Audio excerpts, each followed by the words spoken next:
तो समझ लो संसार में नहीं हो। हम कहां से आए हैं, कहां से आए बताओ? हमें संसार में लाने वाला कौन है बोलो तो?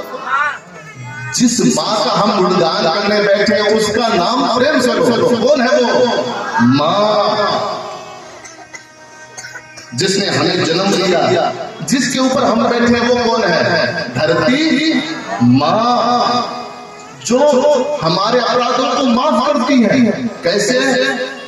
हम इसमें खड्डा खोदते हैं, बड़ी बड़ी बिल्डिंग बनाते हैं, बड़े बड़े कारखाने बनाते हैं। कभी धरती ने माता ने कहा क्या कि मेरा सीना क्यों खोदते हो, मेरा पेट क्यों चीरते हो? कभी कहा? तो जो बच्चों के अपराध को माफ कर दे वो कौन है? माँ। गर्भ में जब बालक होता है और बालक लात भी मारता है और बालक की लात खाकर भी, और जब प्रसव होता है तो संत कहते हैं, सुना है हमने, किसी व्यक्ति को अगर 10,000 बिच्छू एक साथ काटे तो उसे कितना दर्द होता है? उतना दर्द एक माँ को, एक बच्चे को जन्मते समय होता है। बताओ, वो प्रसव पीड़ा सहन करके भी, इतना दर्द सहन करके इस संसार में हमें लाने वाली कौन? माँ। मरने जैसी प्रक्रिया से गुजर करके हमें जीवन देने वाली कौन है? माँ। माँ कौन है? ध्यान से सुनिएगा। देखिए, जो बहकर के शीतल जल देती है वो गंगा माँ। जिसके ऊपर हम निवास करते हैं, जिस जगह हमने जन्म लिया, और देवता भी जिस भारत में आने के लिए तरसते हैं वो कौन है? भारत माँ। वो भी भारत माँ है।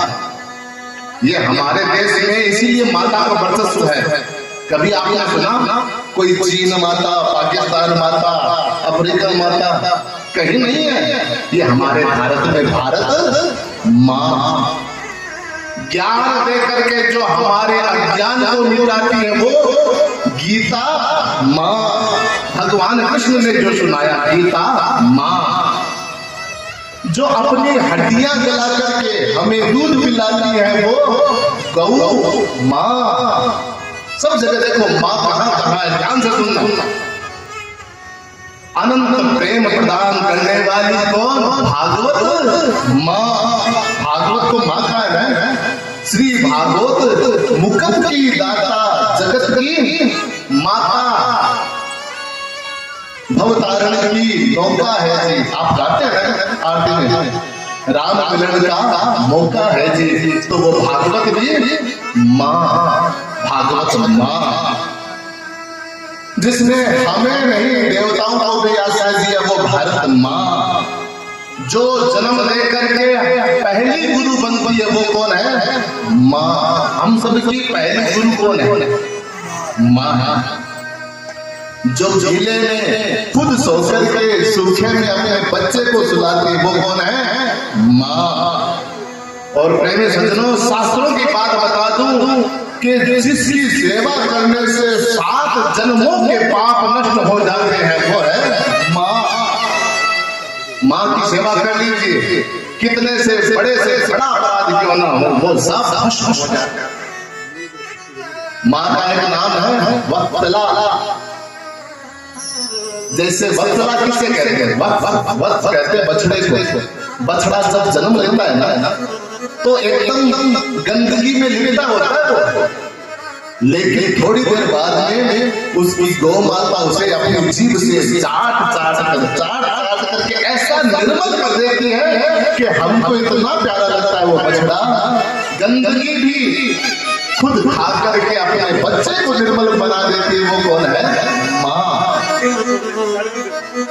जननी जन्मभूमि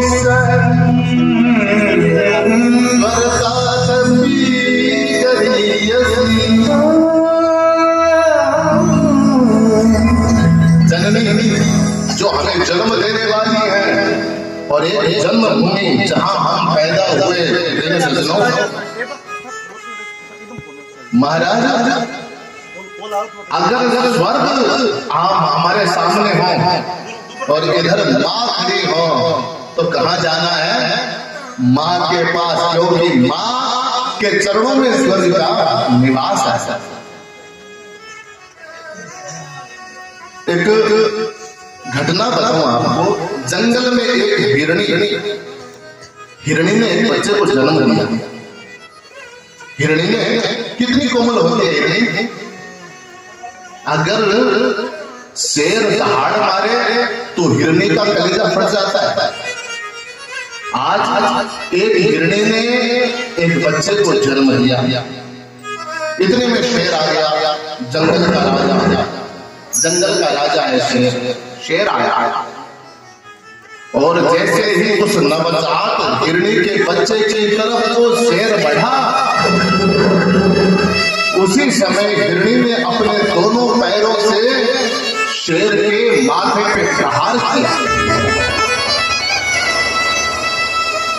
शेर एक बार पीछे हट गया, शेर वापस आया उस बच्चे को खाने के लिए, और उसी समय वो हिरणी वापस अपने तीखे सींगों से उस सिंह के ऊपर प्रहार करती थी।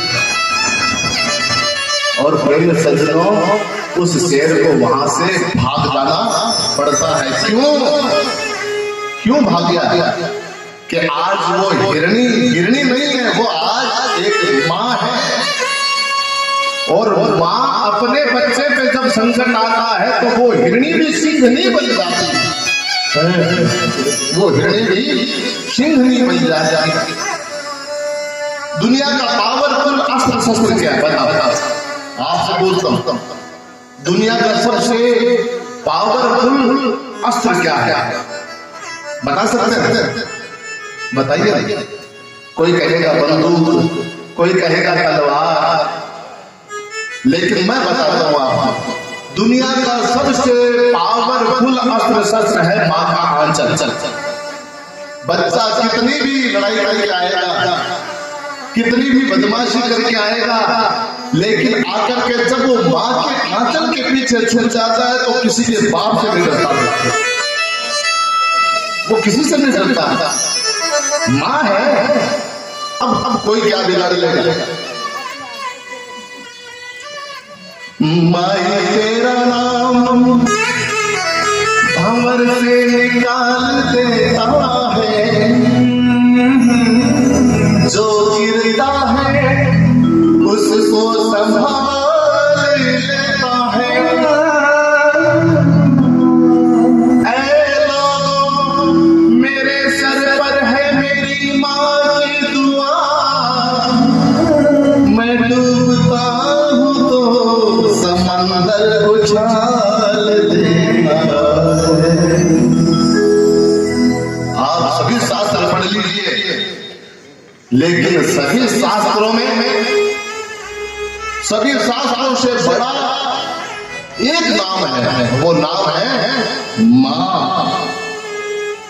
अमृत पीकर के देवता अमर हो जाते हैं, लेकिन अमृत से भी मीठा कोई नाम है तो वो है मां। जितने भी दुनिया में लोग जन्मते हैं, आप बताना, कोई भी प्राणी जब जन्म लेता है दुनिया में तो वो पहली बार क्या बोलता है? बताओ, क्या बोलता है? मां। केवल मनुष्य नहीं, एक चिड़िया का पक्षी भी ची ची करना बाद में सीखता है, लेकिन जब माँ दाना लेकर के आती है ना चिड़िया, तो वो मुंह खोल करके छोटा सा बच्चा माँ बोलता है। भले कुत्ते का बच्चा हो, बिल्ली का बच्चा हो, शेर का बच्चा हो, किसी का भी बच्चा क्यों ना हो, लेकिन भाषा अलग हो सकती है, लेकिन शब्द एक होगा, वो होगा माँ। एक शब्द होगा दुनिया। सद्योजात शब्द है, सद्योजात माने जिसको सिखाना नहीं पड़ता, और शब्द हमको सिखाने पड़ते हैं, लेकिन माँ ऐसा शब्द है जिसको सिखाना नहीं पड़ता, अपने आप प्रकट हो जाता है, वो शब्द है माँ। देखिए, ये दुनिया का एकमात्र ऐसा नाम है माँ जिसमें मुंह बंद भी होता है और खुलता भी है। आप बोलो माँ, तो माँ बोलेंगे तो दोनों होठों को मिलाना पड़ेगा, माँ तो मिलेंगे और फिर खुलेंगे जो दोनों काम। अगर बोलेंगे बाप तो मुंह बंद ही होता है, खुलता नहीं है। लेकिन जब बोले माँ तो सच्चो जात सब भावनाएं प्रकट हो जाती हैं। महाराज, माँ की मुस्कान में सृजन है, माँ के दूध में पोषण है और माँ के रोष में संहार है। हमारी माँ जिसने हमको जन्म दिया उसमें 3 देवियां हैं, ध्यान से सुनना। अगर आप जीर्ण भवानी की सेवा कर सकते हैं, नहीं कर सकते हैं, कोई बात नहीं। आप रंबा जगदम्बा की सेवा कर सके ना कर सके, कोई बात नहीं है। लेकिन आपको जिसने जन्म दिया उस माँ की सेवा कर लीजिए, उसी में से महाकाली, महालक्ष्मी, महासरस्वती प्रकट हो जाएंगे जिसने आपको जन्म दिया। क्यों कि जब वो माँ जन्म देती है तो महासरस्वती बन जाती है, जब वो हमें खिला करके हमारा पोषण करती है तब वो महालक्ष्मी बन जाती है, और जब वो माँ भगवती बच्चे पे कोई संकट आता है तो उस संकट के सामने महाकाली बन करके खड़ी हो जाती है, वो है माँ। विष्णु सहस्त्र नाम में भगवान विष्णु के 1000 नाम हैं, लेकिन उन हजारों नामों से भी कोई बड़ा नाम है तो वो है माँ। भगवान को खुश करना होना, एक बात सुनिए, भले ही आप राम जी को खुश करिए, भले ही आप कृष्ण जी को